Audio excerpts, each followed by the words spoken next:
Section 4.6, the mean value theorem. The mean value theorem is going to get used in some very key proofs down the road. For now, we're just going to explore how it works, what it says, and see some immediate applications as well. We're going to start off with something called Rolle's theorem, which is related. Suppose a function f satisfies the following. Suppose that it's continuous on the closed interval from a to b, and that it's differentiable on the open interval from a to b,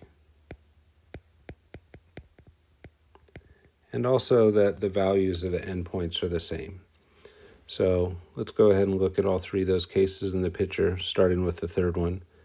So the values of the endpoints being the same means that f of a and f of b are at the same height, and therefore if you were to draw a secant line connecting the two, it would be horizontal.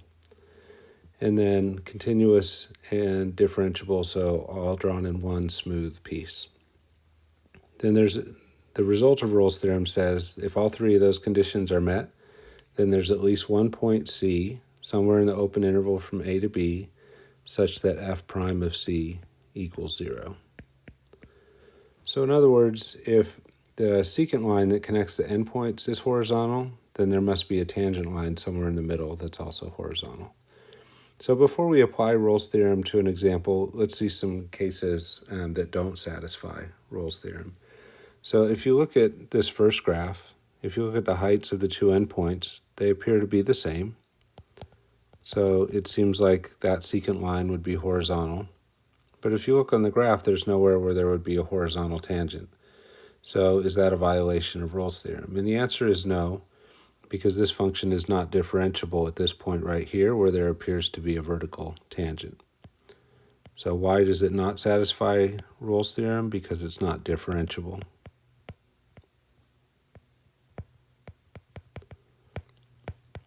And if you look at this next one, again, the endpoints have the same height. The x-axis forms the secant line, that's horizontal. But if you look at the tangent lines on the graph, there's nowhere that appears to be a horizontal tangent line. So is that a violation? And no, because right here we have a jump discontinuity in the function, so it's not continuous on the interval from a to b.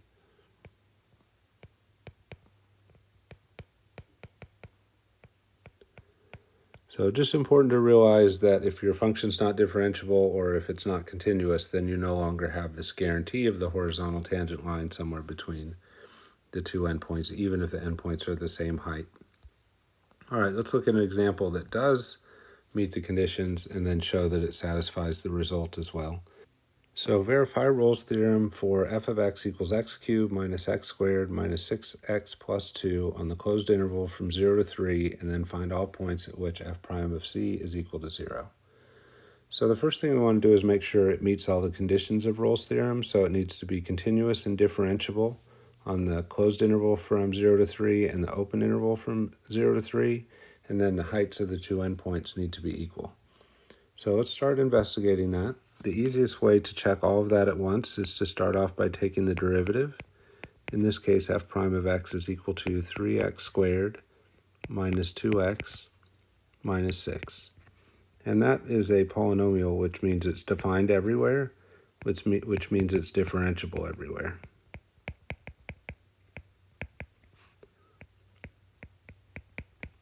And then we had a theorem earlier back that anywhere a function is differentiable, it's also continuous. So that means the function is also continuous everywhere. So if your function is differentiable everywhere and continuous everywhere, it must then be continuous on the closed interval from 0 to 3 and differentiable on the open interval from 0 to 3. So that's the easiest way to check all of that at once. The final condition is it needs to be the same height at both endpoints. So we want to look at f of 0 and f of 3. So to do that, we just want to plug in the 0 here, here, and here and see what we get, and then afterwards we'll do it with the 3. Well, if you plug the 0 into all three of those spots, they just get wiped out, and we just get f of 0 equals 2. If you plug the 3 into all those spots, that's a little messier, so we'll work that out. 3 cubed minus 3 squared minus 6 times 3 plus 2. But that is 27 minus 9 minus 18 plus 2. And these two terms right there add up to negative 27, which means they would cancel the positive 27, and we would just end up with 2. So what does that mean? It means we've met all 3 of the conditions of Rolle's theorem. Our function is continuous and differentiable, and the heights at the 2 endpoints are equal to each other. Once you've met the conditions, you can get the therefore part of the theorem. And that seems to have disappeared on me, but the therefore part was somewhere there's a C in between A and B such that f prime of C is equal to 0. All right, so by Rolle's theorem,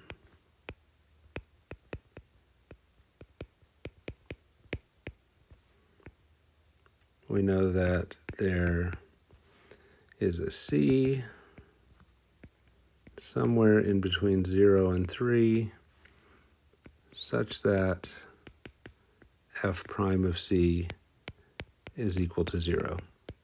And then our job, according to them, is to find that C. And while we're finding that C, we'll just verify that it is in between 0 and 3. So let's take the derivative and set it equal to 0. So 3x squared minus 2x minus 6 equals 0. What I would love to do is factor that. It turns out it doesn't factor. So because it doesn't factor, I would jump into the quadratic formula and say x equals negative b plus or minus the square root of b squared minus 4 times a times c all over 2 times a. And if we do that, we get 2 plus or minus, we end up with negative 2, let's see, negative 2 squared, which is 4, and then minus the 4 times 3 times 6. The two negatives make a positive. If you work out that whole underneath piece, you get a 76 for that. And in the denominator, we have 12. So if you start simplifying that, there's a 4 in there, which we can take out as the square root of 4 is 2. Leaves the 19 behind. Then we have the 12. We can factor out a 2 from the numerator. And then cancel that with the 12 in the denominator, and we get 1 plus or minus the square root of 19 over 6. So those are the possible values that might be the C we're looking for. But if you take 1 minus the square root of 19, you'll get a negative. So our C can't be negative because our C has to be in this interval from 0 to 3. So we'll just focus then on the positive side, and C must be equal to 1 plus the square root of 19 over 6. And if you approximate that as a decimal, you get 1.786, which is in between 0 and 3. So we did get the horizontal tangent as promised. Let's take a quick look at that on the graphing calculator. So I went ahead and did some of the work for it already. The function is plugged in. If I hit graph, we see the function. And let's look at a couple things. 1, f of 2 is equal to 2. If you come over here to 3, it seems to be the same height. Can't lock in on it, but it's still the same height as over at 2. And then in between was our horizontal tangent occurring at that local minimum. And you can see the x value of 1.786 matches what we had on paper. All right. All right, continuing on, we're going to look at a more general version of Rolle's theorem. This one's the mean value theorem, and it starts off with the same 2 conditions as Rolle's theorem. Suppose a function f satisfies continuous on the closed interval from a to b and differentiable on the open interval from a to b. But then the third condition is missing, and that third condition in Rolle's theorem was that the heights of the 2 endpoints be the same. Here we see in our picture f of a and f of b don't have the same height. But we still want to look at the same issue. So when the heights of the endpoints were the same, the secant line was horizontal, and we said somewhere there would be a horizontal tangent line. Now we have a secant line that is not horizontal, but we want to still claim that there's a tangent line somewhere that is parallel to our secant line or has the same slope. So what is the slope of the secant line? That's change in y over change in x, which would be the heights at a and b, f of b minus f of a, over b minus a, And what is the slope of our tangent line? That would be f prime of c. So the conclusion of this mean value theorem, if you have a continuous and differentiable function, then there's a c somewhere in between the a and b, such that f prime of c equals f of b minus f of a, that's the change in y for the secant line, divided by b minus a, which is the change in x for the secant line. So they're saying somewhere there's a slope of a tangent that is parallel to the slope of the secant line. And that's the main version of this we're going to look at, but sometimes in the book when you're doing homework, and I think on My Open Math, they refer to f prime of c times b minus a being equal to f of b minus f of a as the conclusion. And that's a little bit different looking than what we have, but it's really just the same thing where we've multiplied both sides by b minus a to clear the fractions. So this is the version that I think of, but this is the one that you'll see sometimes in the book or in the homework. So don't get thrown off by that. It's really the same thing, just written with the fractions cleared. All right, let's try and look at an example now, applying the mean value theorem. Very similar to what we did with Rolle's theorem, just we don't have those equal endpoints. So determine whether the mean value theorem applies to f of x equals the square root of x on the interval from 1 to 4, and if so, find all the points that are guaranteed to exist by the mean value theorem. So we just have those two conditions this time of continuous on the closed interval and differentiable on the open interval. So let's start off by trying to take the derivative, but to take that derivative we need to simplify the function a little bit first. So let's rewrite f of x as x to the 1/2. So then f prime of x would be 1/2 x to the negative 1/2, or simplified version 1/2 times the square root of x. Now that's not differentiable everywhere. If you put in negative numbers, your derivative becomes undefined. If you put in 0, your derivative becomes undefined. But this function is differentiable everywhere where x is greater than or 0. So we have our function is differentiable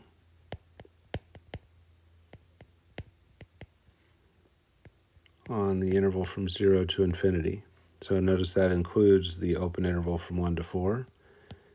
And so that also implies that it's continuous on that same interval, which definitely means it's continuous on the closed interval from 1 to 4. So if you start off with differentiability, that gives you the continuity. So when you get differentiable on a bigger interval than the one you need, that shows that you've got the differentiability and the continuity kind of satisfied at once.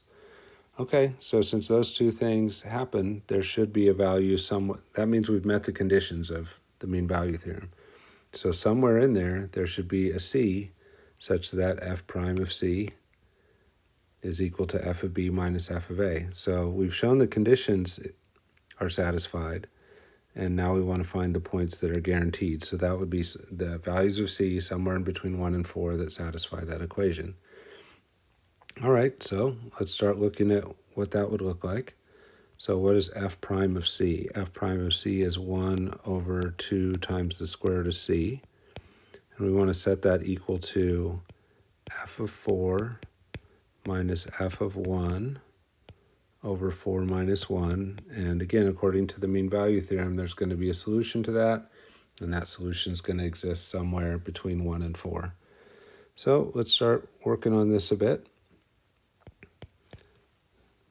So 1/2 square root of c on the left, and then plugging in the 4 into the original function, we'd get the square root of 4, and then plugging in the 1, we'd get the square root of 1. And then that's all over 4 minus 1, which is 3. So now we just want to keep simplifying that to try and solve. So simplifying that last step, we have 1/2 times the square root of c equals 2 minus 1/3, which is just 1/3. And then a nice little trick that you can do on these is take the reciprocal of both sides. If it's just one fraction equals one fraction, if we do that, that becomes 2 root c equals 3/1, which is just 3.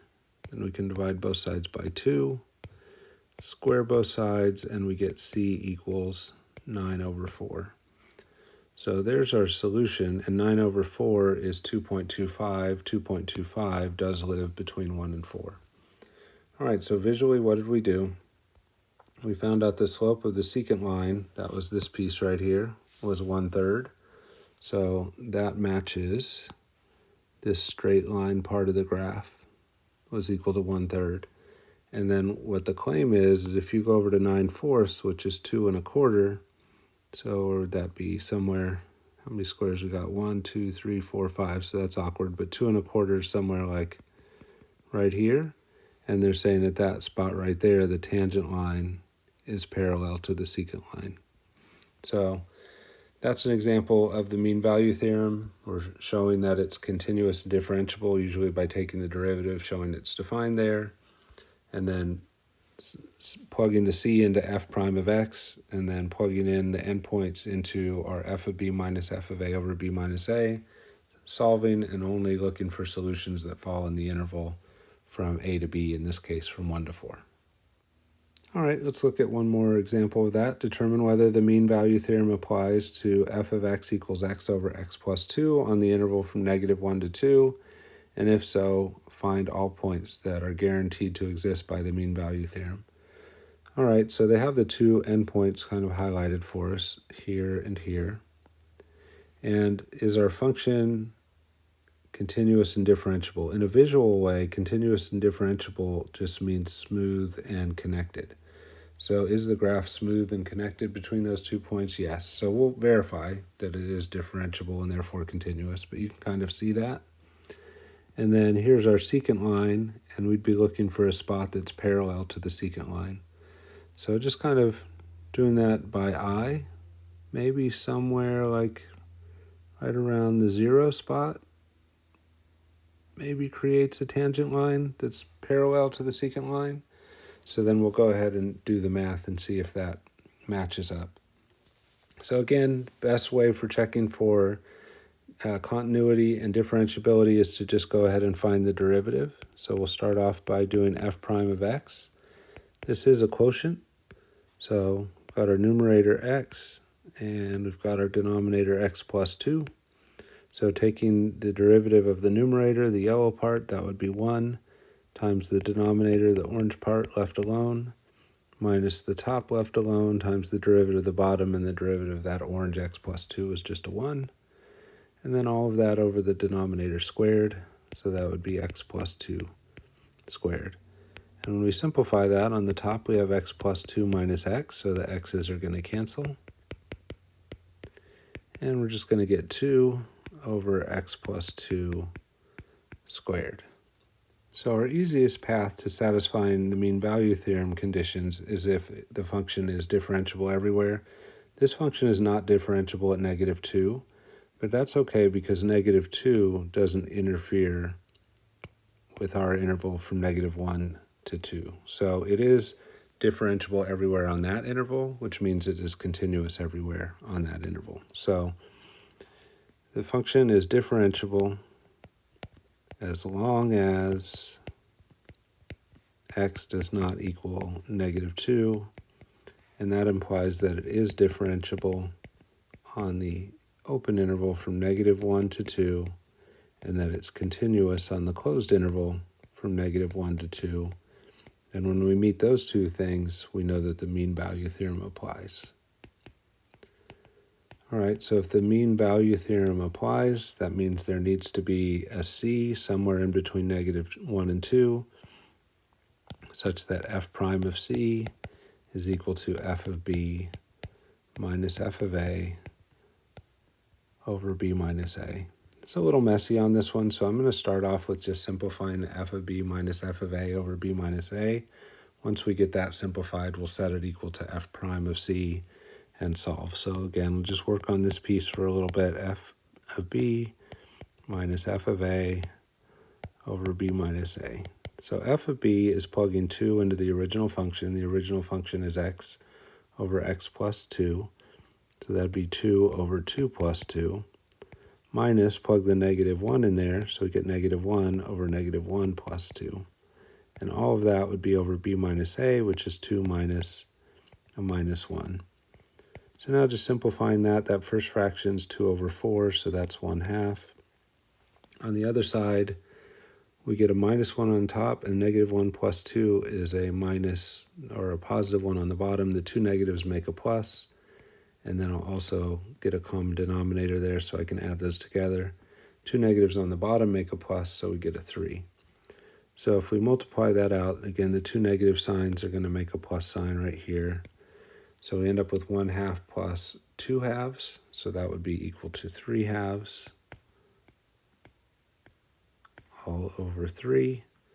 And then we can simplify this complex fraction by multiplying top and bottom by 2.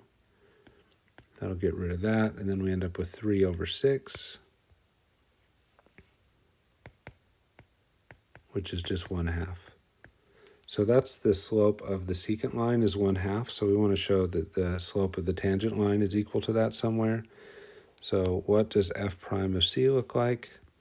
Well, here was our f prime right there, so if we plug a c in, that's 2 over c plus 2 squared. We'll set that equal to 1/2. If we do a quick cross multiplication there, we get c plus 2 squared equals 4. We can take it to square root of both sides. That gives us c plus 2 equals plus or minus 2. But the minus doesn't make sense because actually, let's keep going. Let's see what the two values of c are.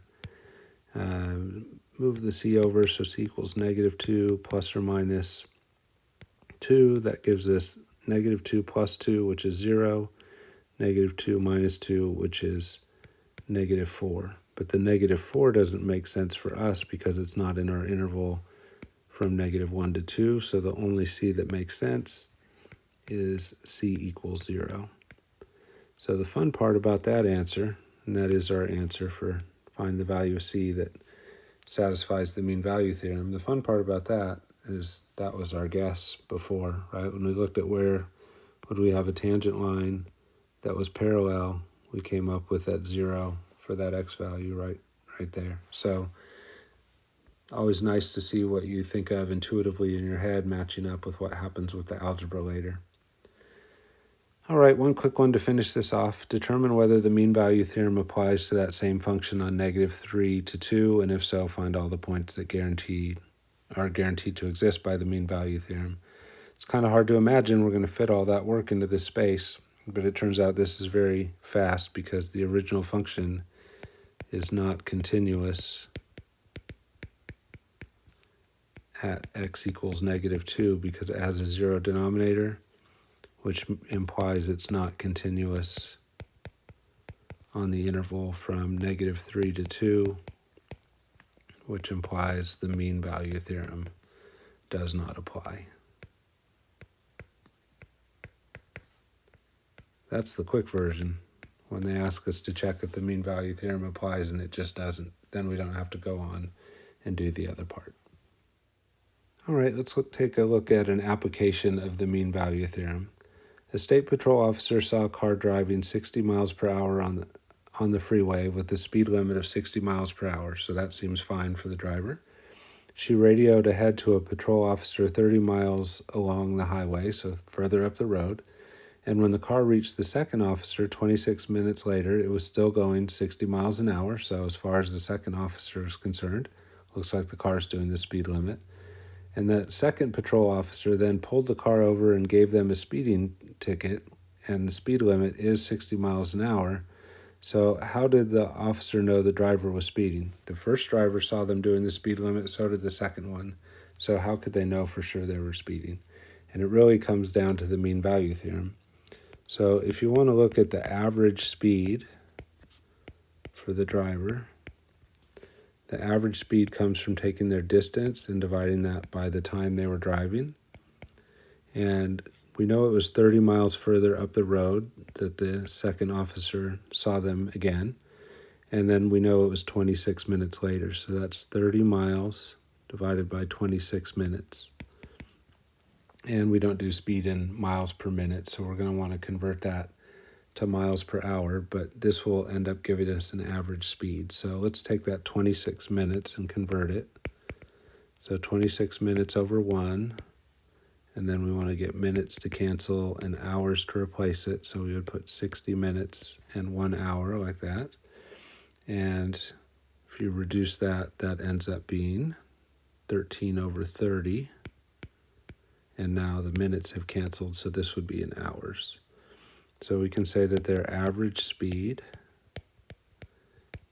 is 30 miles driven divided by 13 over 30 hours driven. All right, so we can multiply top and bottom here by 30 to simplify the complex fraction. So top and bottom by 30.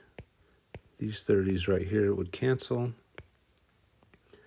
So we get 900 over 13 miles per hour. Probably be nice to know that as a decimal. So if you take 900 divided by 13, you get approximately 69.23 miles per hour. So what did we just find? Well, we found that their average speed was 69.23 miles per hour.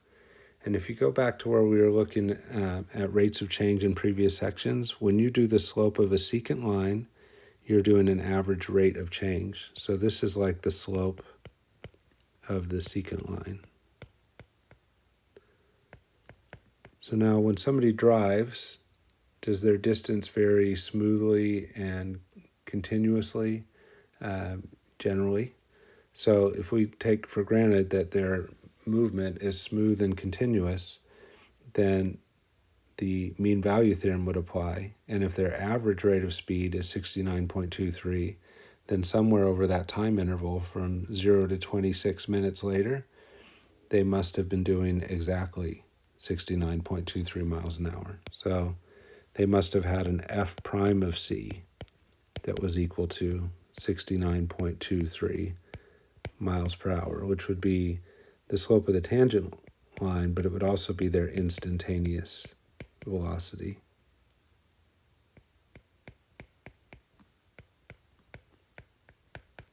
So this is a spot where maybe as a driver who likes to speed, you wouldn't be a fan of the mean value theorem, because it says if the average velocity is 69.23 miles per hour, then at some point in between the instantaneous velocity was 69.23 miles per hour, and that's how they could give them the ticket. So writing that out by the mean value theorem applied to distance and velocity, we can say if the average velocity is 69.23 miles per hour,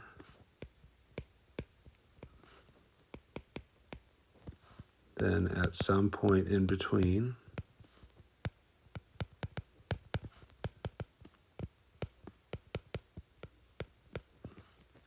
the instantaneous velocity must have also been 69.23 miles an hour.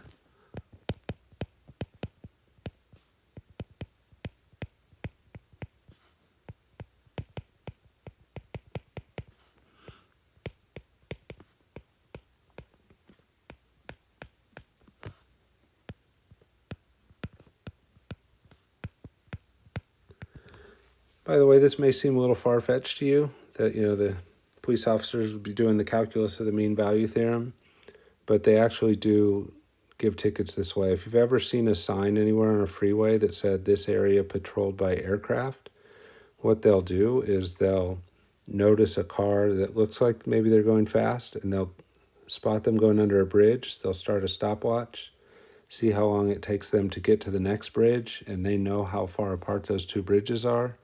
Then they know a distance and a time. They can get average velocity, and if the average velocity is over the speed limit, they can give you a ticket. And they do it in this fashion in those patrolled by airplane zones. They just look at your average speed, and they know by the mean value theorem that your instantaneous speed must have been the same way. So there we go, somebody getting a ticket to wrap up section 4.6.